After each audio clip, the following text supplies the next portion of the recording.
Welcome to today's episode, brought to you by the Women in Medicine Summit, a transformational CME conference happening September 13th to 14th at the Drake Hotel in Chicago. Engage in leadership programming, learn negotiation skills, receive on-site coaching and mentoring, and see who will win this year's I Stand With Her awards. This year, we're excited to offer unique programming that includes a special session on how using improv comedy can bring fun back into medicine.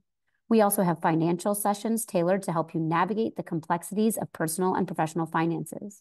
Discover ways to advance into leadership roles, combat burnout, and either reignite your love for your current role or find joy in a new career path. Don't forget our Friday evening gala, a highlight this year you definitely won't want to miss. Register now at womeninmedicinesummit.org and be part of the movement that is shaping the future of healthcare. Join us to network, learn, and celebrate the power of women in medicine. Welcome to the Revitalizing Doctor podcast. We interview trailblazers in medicine that embody the Revitalize Women vision to empower women to innovate and influence medicine, to value authenticity, respect, and work-life harmony. We recognize the challenges in medicine, and we're committed to providing coaching-informed strategies to help you go from surviving to thriving. I am thrilled to have Dr. Harrison on the podcast today. She is dual board certified in emergency medicine and lifestyle medicine. With over 12 years of experience working in large urban emergency departments, she has been heavily impacted by how often lifestyle choices result in visits to the hospital. Leveraging years working in education as an assistant professor and assistant residency director at Yale School of Medicine, she now directs her passion for teaching towards educating her colleagues, employees of corporations, and her local community about lifestyle medicine and its critical role in preventing and reversing diseases that commonly lead to emergency visits and hospitalizations. She has a deep desire to help people understand how to become the best versions of themselves. Raquel, thank you so much for joining us on the podcast. Absolutely. Thanks for having me. Your bio is really interesting, and I can't wait to jump into your transition from emergency medicine into lifestyle medicine. But we always like to start with, why did you go into medicine? It's a great question. I mean, one, something pivotal to all of our purposes, right? What's probably most interesting is I went into medicine wanting to be able to prevent disease. And that initial desire to do more of a preventative type focus completely shifted as I was going through medical school. While I was going through medical school, that is not what medicine even remotely seemed to offer. And all the preventative kind of, whether it was family medicine or even internal medicine, it just seemed like you were managing disease. You weren't ever really preventing it. And what caught my eye about emergency medicine was the opportunity to actually halt disease in the middle of its process, right? When someone's acutely in extremis, and use our skills to combat disease in a very real and palpable way. And so as I went kind of through the journey of emergency medicine, what I'm realizing is just that increasing frustration that desire for preventing disease has remained, right? I just still really want to be in a point where I can prevent it as much as possible. And so getting at that root cause of it all is probably what keeps me going to the hospital, even when I do work in the emergency department still, given the opportunity to kind of chat with people about why something may be going on, especially if I can't find an answer for them. But also just kind of allowing me to pivot as well, just try to think through things a little differently, even though medicine may not be quite ready to have that approach yet. It makes a lot of sense. And I'm really excited to circle back to how you've incorporated your lifestyle training into an emergency medicine shift. But I want to first explore, what is lifestyle medicine? That's actually a question I've been getting from folks as we have more people around Revitalize that have this type of training. What's lifestyle medicine? Yeah, so lifestyle medicine is fairly new on the scene, but effectively the basis of lifestyle medicine is using evidence-based research to prevent and reverse chronic disease through interventions and lifestyle. There's 6 pillars: stress reduction, nutrition, exercise, sleep, social connection, and then avoidance of risky behavior. Wow. Tell me about your decision to go into lifestyle medicine. I mean, you told me a little bit about it, but it still seems like such a far jump from emergency medicine. I mean, it really does seem like on the complete opposite. I mean, I've met family medicine and internal medicine folks going into lifestyle medicine, and in some ways it seems like a more natural transition because a lot of them already have clinics. They can work it into their clinic practice. But how did you find it as an emergency physician, and how is it going to fit into your practice going forward? I think so much of the motivation behind pursuing it was really coming to that realization that, probably 80 to 85%, if not higher, lifestyle choices are what are bringing people to the emergency departments. I mean, clearly we're experts in the pillar of risky behavior, right? So that's kind of a no-brainer.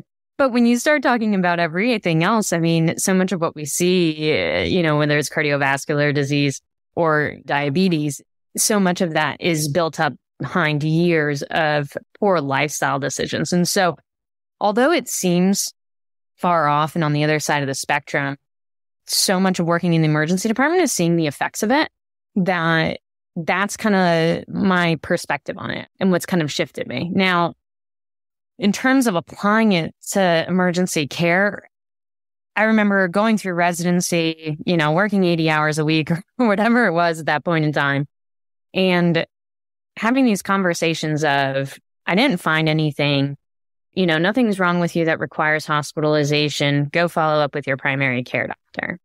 Or, yeah, you have diabetes. Maybe it's not bad enough to start you on metformin today.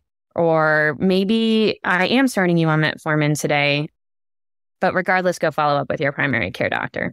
But not really having the tools to otherwise have a good conversation about it. And that's what lifestyle medicine in my emergency practice has certainly offered. And it's that idea of, I'm diagnosing you with new diabetes. You can start on metformin, or we can have a real conversation of how you start to think about intensely reversing this with your diet. And, let me see if I can find a few resources to refer you to. How much time did it take to do your board certification for lifestyle medicine? I think still there's a kind of a grandfather track. And so I took advantage of that. But also there are some residencies cropping up. I don't think there's any specific to emergency medicine yet, but there are some lifestyle medicine residencies being incorporated into family medicine or internal medicine around the country. In terms of the actual nitty-gritty of it, there's some virtual kind of focus of education in, plant-based nutrition and a few other courses. And then they asked for an in-person component and taking the exam. I would say all in all, the actual structured requirement isn't overly large. I think it's something in the realm of 15 hours, which sounds incredibly low. The time really that's spent is in studying for the test and really kind of making all that knowledge yours. And so a lot of it for me was going through the work on my own and then trying to incorporate it into case studies and things like that, applying it to my practice and writing about those. So where there's maybe a limited formal component, the other piece can be time consuming. Stay tuned. We'll be right back. Are you a physician mom with school-aged children feeling utterly exhausted? My friend Dr. Sheeta Shaffi invites you to take a little time this summer to join her in a small, intimate group for meaningful conversations. Dr. Shaffi is an emergency physician, coach, and mom to 8-year-old twins. She understands firsthand what you're going through. This isn't a pizza party or a yoga class. You'll meet for 2 one-hour sessions twice a month starting in July to help you move out of exhaustion, let go of mom guilt, and live a life you're not only proud of, but can truly enjoy. Connect with her on LinkedIn or Instagram at Sheeta Shafee to learn more. Sheeta is spelled Shideh, and Shafee is spelled Shafie. You can also check the show notes for a link so you can connect with her there as well. How much of the curriculum were you exposed to using supplements, herbs? Is there any of that, or is it mainly diet? It's mostly diet. There's some aspect of supplements and herbs, but that's probably more in the integrative medicine world and the functional medicine world. I think what lifestyle medicine is really trying to do is look at how food is medicine, right? And taking that concept of that moment to moment, the decisions we're making and what we're taking in impacts our body. So I'm really intrigued by some of the conversations you've had with your colleagues. Can you tell us a little bit about the reaction some of your colleagues have had to you doing lifestyle medicine? And have you found it as a conduit to providing support to some of your colleagues? I did a presentation to our REM group, and it actually went over a lot better than I was expecting to. I got a few sly comments on, oh yeah, I'm going to talk to this person about diet today and fasting in the hallways, but more in fun and less in jest. It's really, I think, a lot of probably people really finding that they don't know enough about this stuff, and it feels like we should. And so that's probably a lot of the conversation that I get, and a lot of the questions that I get are, how come we didn't learn about this stuff? It seems in some ways so basic, but not only are there concepts and things that you can apply to yourself that really help limit burnout, but also help you be your best version of yourself, especially when you're in the ER, but also that idea that there should be concepts and understanding of certain basic approaches. Like if someone has a question about high cholesterol, how do we actually counsel them? That we just don't seem to have really learned well in medical school or even our residency training. It seems like this is such a great fit for right now, especially because I don't know what you're seeing on the East Coast, but what I'm seeing in my community is a lot of people, even with insurance, are not able to follow up in any reasonable fashion. Like it's one of the most common questions I ask as I'm getting ready to discharge somebody is how long, if you call your primary care doctor's office tomorrow, when are they going to give you an appointment? And frequently that answer is, I don't know, maybe 6 weeks, maybe 2 months. When that happens, I have this reaction of crap. I mean, what am I supposed to do? What am I supposed to tell this person? And it seems like lifestyle medicine would provide a little bit of us able to address that gap. And I don't see that gap improving in the next decade. Yeah, I agree with that. And that's the key is like, how do you change your conversation when you're discharging people? And lifestyle medicine at least gives you more tools, right? The other piece of it is lifestyle medicine is incredibly hinged on a multidisciplinary approach. And so, not that medicine's here yet, but do you necessarily need to send someone to a primary care doctor if instead you can send them to a health coach because you've already set up like a quick plan for them, at least to start, and then they can follow up with somebody later and be able to wait those 6 weeks. And so there's an element of, it opens up a host of possibilities if we're at least able to tell people, if you're really worried about your cholesterol, animals make cholesterol, plants don't. Plants make fiber, animals don't. Eat plants, don't eat animals. It's kind of the end of the conversation. Oh, I love that. And I think what you just said is so important for us to, as we're imagining a transformed healthcare system. I've talked about it on the pod before. I've gone through a functional medicine workup, and part of my physician that has the functional medicine trainings approach is working with a health coach. So I went through that process, and It is a bit antithetical to what we're used to, in some ways, I kind of hold my nose up. Like, I want to speak to a doctor. I'm a doctor. And then I just started realizing, this person, this health coach has a lot to offer. And also just kind of flipping to, if you're going to have a lifestyle medicine practice, some of the follow-up coaching that people need about making these changes in the way that they eat or the way that they exercise, it doesn't really require a physician to have some of these conversations. So can we work more collaboratively to, at the end of the day, get the ball down the field and get the patient healthy? Yeah, I agree 100%. And I think you can, in some ways, apply that EM model of, I'm going to start your plan, and then you're going to go finish and make sure you're executing on this plan with somebody else, right? And we can work collaboratively with other fields. And quite frankly, it allows us in medicine to kind of take back the conversation of health, right? I feel like as physicians, we take care of the sick. We don't take care of health.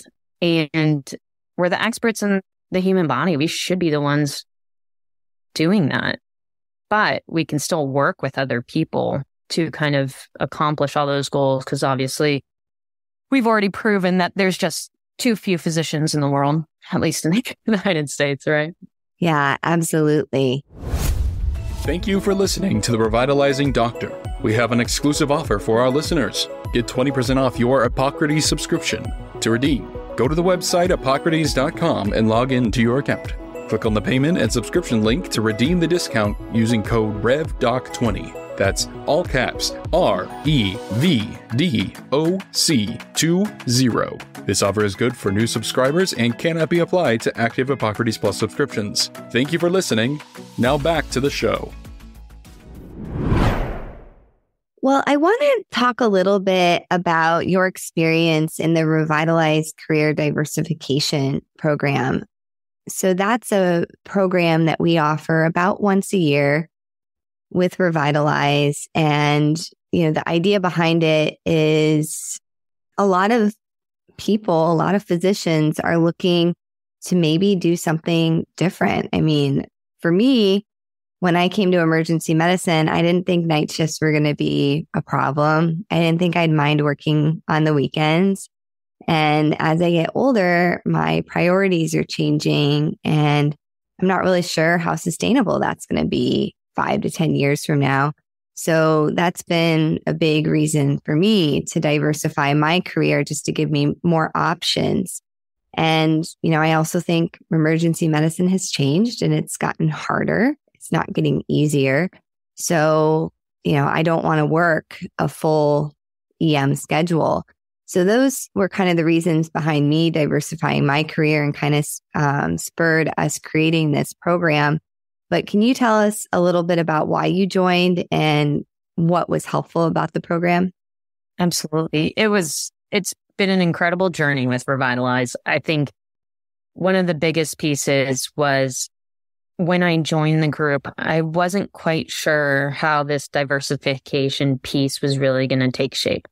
And not that I'm 100% there yet, but I do have a much better sense of myself and my thought process towards my goals.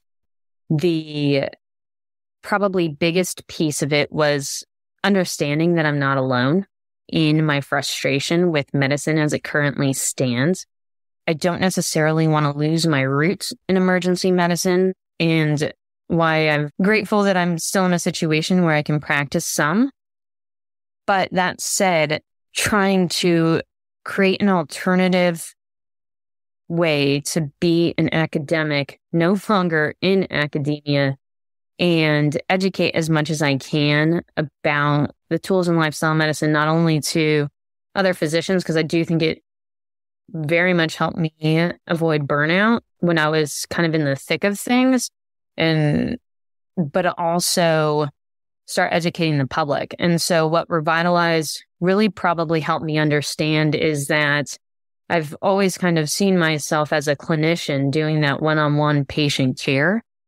And I'm not necessarily giving up what it means to be a physician by pivoting into something that maybe looks a little bit more like public health, or that doesn't look like the traditional way we think about practicing medicine. And having the support and knowing that there's other women in medicine going through that, because we're juggling priorities. I've got 3 little kids. So making sure that all of those things are structured in a way that work together and you can still make it all work is extremely powerful.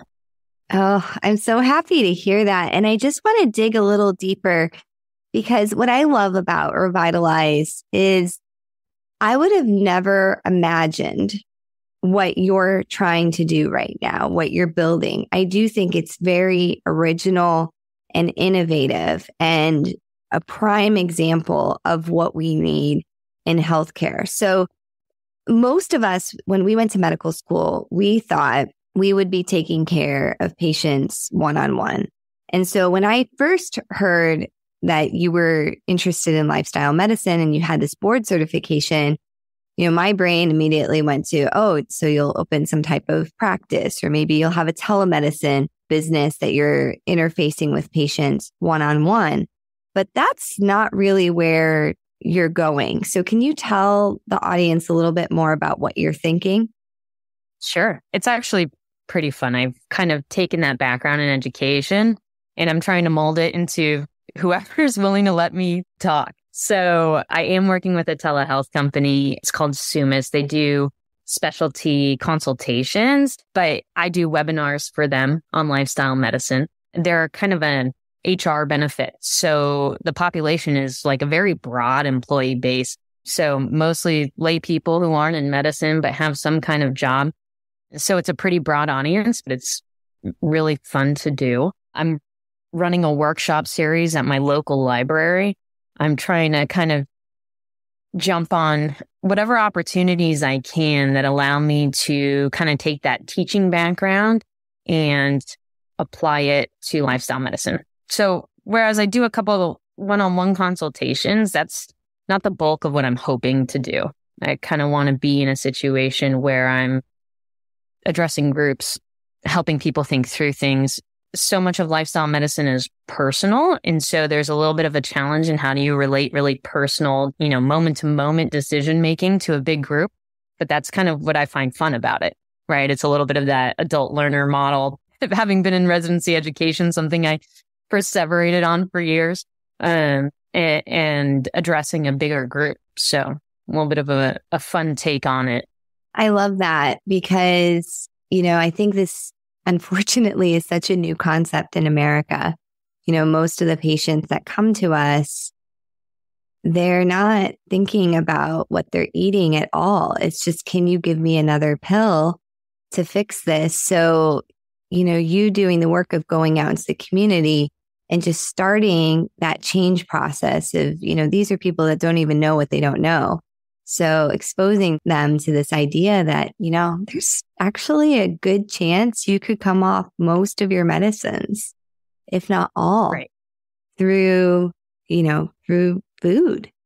I just think that's really cool. And I hope that, this is why we do this podcast is I hope somebody listening, I hope your mind is being blown right now. I hope you're like, I think we all go through phases of our career too, of, there were times where, the one-on-one patient interaction was so rewarding. And it still is, sometimes for me, but I just think this ability to be in front of a group of people and be sharing your skill set as a physician and moving the needle on this much bigger scale is really awesome. It's so funny because if you sit there and break down, especially if you're in emergency medicine, the number of patients we've seen, I can't help but think that contributes to our burnout. You just reach a certain threshold of the number of one-on-one patient encounters that I think really starts to make you think about what you're doing, right? And I can't tell you how often now, given this new journey I'm on, if I'm in the ER and the waiting room's 30, 35 deep, how much I just want to go out into the waiting room and make an announcement of, have you eaten a vegetable today? Or like, something, if you're here for a fever, did you take some Tylenol? Even something is, and that desire to just like get information out is just what's driving me every day right now. And so that's where I've reached that point of like, everyone just needs to know some basic stuff. And the fact that physicians don't know some of this basic stuff means there's no chance our public will. Yeah. And here's a free business idea. This is one I've been thinking about for a really long time. I just don't have the energy to do it. When people come to the emergency department, they are a captive audience. And it really surprises me that no company has capitalized on that. I mean, I think about all the time that, when I interact with somebody and from the beginning, they were sent in from primary care, so blood sugar is 600. And we have an approach to that. I'm probably going to order some fluids. Maybe I'm ordering some insulin. I'm ordering some, tests, trying to decide if I'm going to send them home or they're going to stay in the hospital.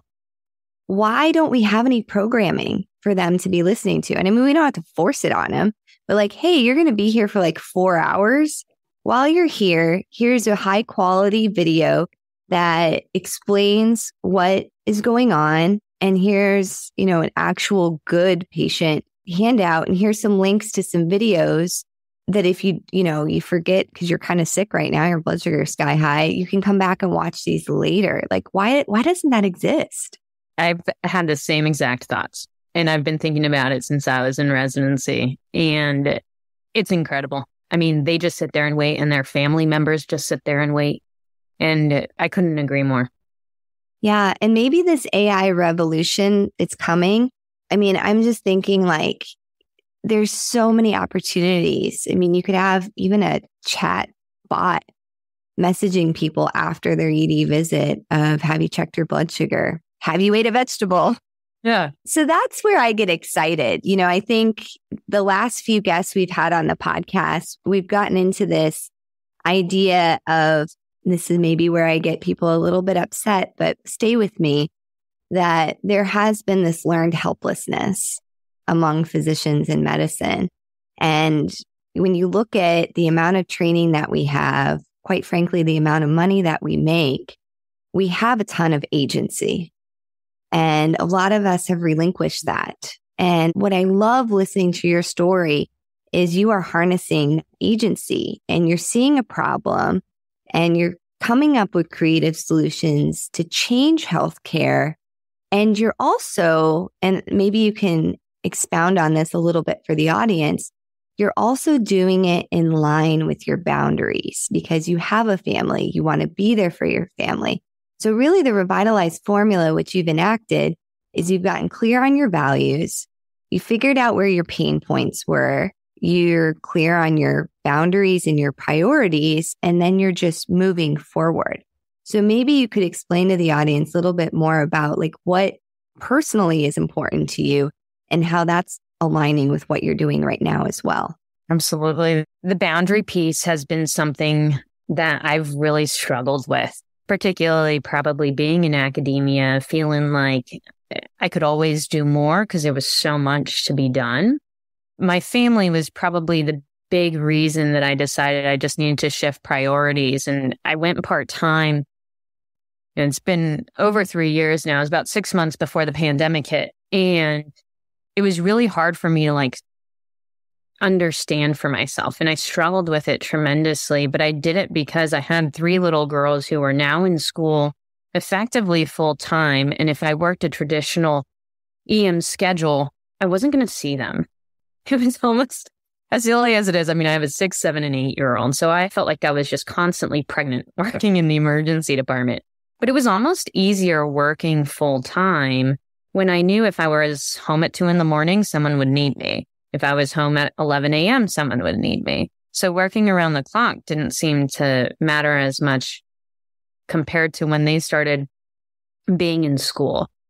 And so kind of taking that shift in their life and applying it to mine, I knew I had to adjust my work boundaries. And that's actually when I found lifestyle medicine is kind of in those couple months right after I went part-time.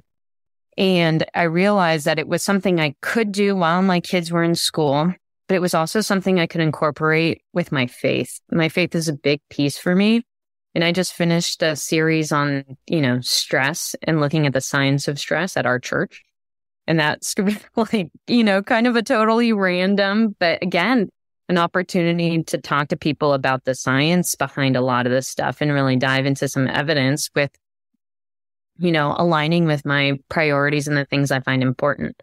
And so it's been kind of neat. It's forced me to be a little more creative because it's like, okay, what can I do while the girls are in school, and still be available as much as I possibly can. But it's actually pushed me to think differently, which is fun. Oh, this is just so inspiring. I'm so glad we have you on. Honestly, thinking back on our guests, there's nobody doing what you're doing. It is very unique. So hats off. How could our listeners connect with you or learn more? Do you have a website? Are you on social? I do have a website. I am not gifted in social media, and I know that about myself. I'm fairly active on LinkedIn, but that's about it. I do have a website. It's acute to root, and it's the number 2. So taking that movement from, doing acute care to looking at the root cause. So it's acute2root.com. And that's how you can find me. My email address through that is rharrison, HARRISON @acute2root.com. So I'm happy to field emails. I'm happy to have conversations, especially if you're either considering getting board certified in lifestyle medicine. We didn't really go into this, but the American College of Lifestyle Medicine is awesome and has a ton of neat educational resources, including a current free CME offering of like 5.5 hours where it's just food as medicine. So if you're like, well, I'm not sure, they have a kind of a neat program being offered right now, but it really has changed the way I look at medicine. And I think primarily just really starting to think, how can I do this different? Because it doesn't feel like it's working in the way I've traditionally been brought up in it.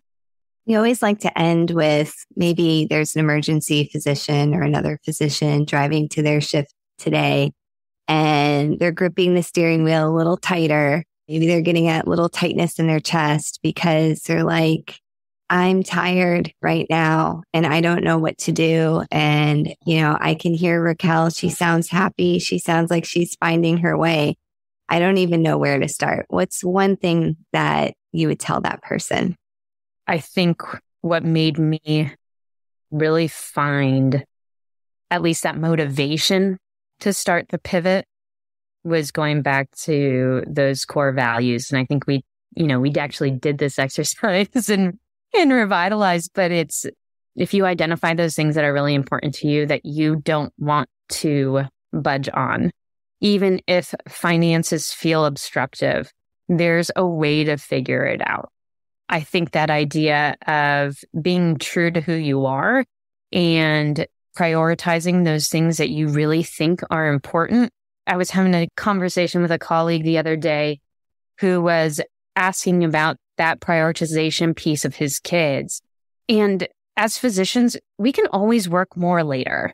There's always going to be an opportunity to work. And so that idea of trying to understand where the give and take is, writing down a list of priorities and saying, where am I willing to give a little bit now, knowing that I might not need to give forever is big. I think everyone thinks that if they make a certain move now, it's going to determine their future, what they can or cannot do later. And I just think that's one of the biggest lies in medicine that I've run into quite often. I love that so much. Yeah, there are so many lies. And I definitely was told, oh, you're stepping away from a major academic job. You're really shooting yourself in the foot here. And it led to my current position, which is so much better, so much more freedom, so much more creativity. So there's a lot of limiting beliefs. And that's what Raquel, we use coaching concepts here at Revitalize. So a limiting belief is that you make one foul step, you're off the ladder and, good luck. You may not get back on this ladder. But, our friend, Dr. Naomi Lawrence Reed, reminds us that you are a doctor, you have impeccable training, you are smart, you are capable, and don't let anyone tell you that. What's important to you is important to you, and you already gave up a ton to be where you are. I think we forget that all the time. I mean, my 20s are pretty much a blur. We worked so much that there's just a lot of chunks of time that I don't even remember that well. Yeah, I can absolutely empathize with that. Well, this has been an absolute joy, really one of my favorite topics, this lifestyle medicine, functional medicine, holistic medicine. We keep coming back to it because I really do think it's going to become a really important part of the future of medicine. So I can't wait to have you back on the podcast because we only scraped the surface. So thank you so much. Absolutely. Thank you so much for having me, Andrea. It's been great. Hi, we have a little bit more detail on how you can get your lifestyle medicine board certification. So it's actually 30 hours of online and 10 hours of live case studies plus the 4-hour board exam. We'll have a link in the show notes that will give you all the deets. Also, both the guest on this episode, Dr. Raquel Harrison, and then also Dr. River, who's been on the pod as well, have this board certification. You are part of the Revitalize Women Physician Circle by listening to this pod. And so if you want to talk with one of them, shoot me a message and we'll link you up so you can find out if this is something you're interested in. Thanks for listening. And while you're at it, it would be so awesome if you could like this podcast, give us a 5-star review, and leave a review. This is really, really important for us to reach more doctors. There are a lot of doctors right now that are struggling and having a hard time. And we hope bringing content like this that shows you that you've always got options, whether it's lifestyle medicine or something else, you can go from surviving to thriving, even in the most challenging environment that we're experiencing right now in healthcare. Thank you for everything that you're doing, and please let us know how we can help at Revitalize. Thanks for listening to The Revitalizing Doctor, a project of Revitalize Women Physician Circle. Our mission is to connect women physicians and allies through innovative, value-based coaching methods that align trust, support, accountability, and skill development to ignite the courage and clarity necessary to take bold actions, create change, and thrive. If you're interested in working with us, check out our website at peoplealwayshcc.com/revitalize or email us at revitalizemm.info@gmail.com. This podcast represents the views of our host and guest. It does not reflect the views of any institution we work for or with.